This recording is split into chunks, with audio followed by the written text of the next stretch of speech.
홍수, 메뚜기 떼, 바이러스 팬데믹, 폭발, 폭동, 반목과 분열 등 지구촌 곳곳에서 천재와 인재가 끊임없이 발생하고 있습니다. 이와 관련해 지난 8월 26일 영국 언론 익스프레스는 부약성서 출애굽기에 등장하는 10가지 재앙에 대한 기사를 냈습니다.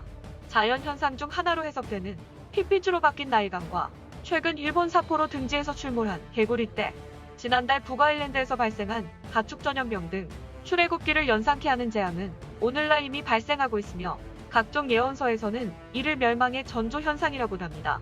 옛날부터 지금까지 인간은 불가항력적인 재앙 앞에선 여전히 무기력하기만 합니다. 다만 고대인은 이를 신의 계시이자 징벌이라고 여긴 반면 현대인들은 자연현상이라며 과학적 분석 방법으로 접근한다는 게 다릅니다. 출애굽기라 하면 떠오르는 영화 10개나 애니메이션 이집트 왕자에서 신의 기적을 행하는 장면들은 단연 압권입니다. 6월절에 유래가 된 최악의 재난, 갈라지는 홍해, 구름기둥과 불기둥, 반석에서 물이 나오는 등 신화와 서사 앞에서 자신을 돌아보게 됩니다.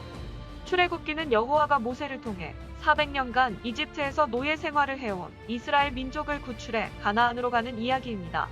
당시 이집트는 기원전 16에서 11세기에 이르는 신왕국 시대로 가장 번영한 시기였습니다.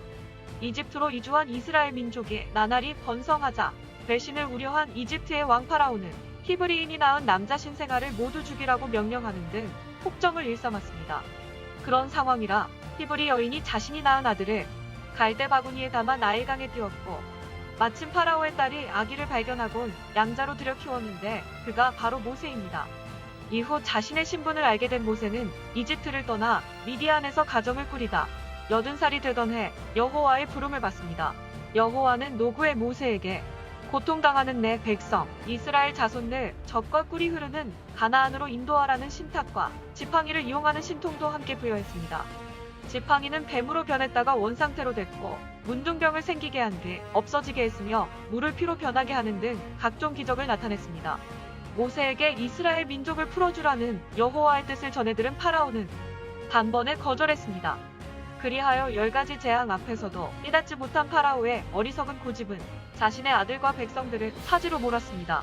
피로 변한 나일강, 개구리떼, 악질, 이파리, 독종, 우박, 메뚜기떼, 3일 밤낮으로 어둠에 잠기는 고통 등 순차적으로 닥친 재앙을 겪어야 했고 급기야 이집트에서 처음 태어난 모든 생명이 몰살당하는 최악의 참사를 겪고서야 파라오는 결국 이스라엘 민족을 놓아줍니다.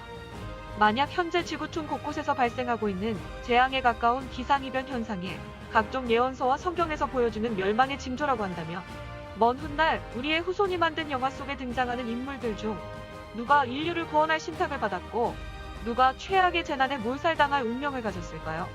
파라오 같은 지도자는 또 누구이며 그 파라오를 따르는 자는 또 누구일까요? 어쩌면 이 미완의 영화에 대해 신은 이미 스포일러하고 있는 건 아닐까요?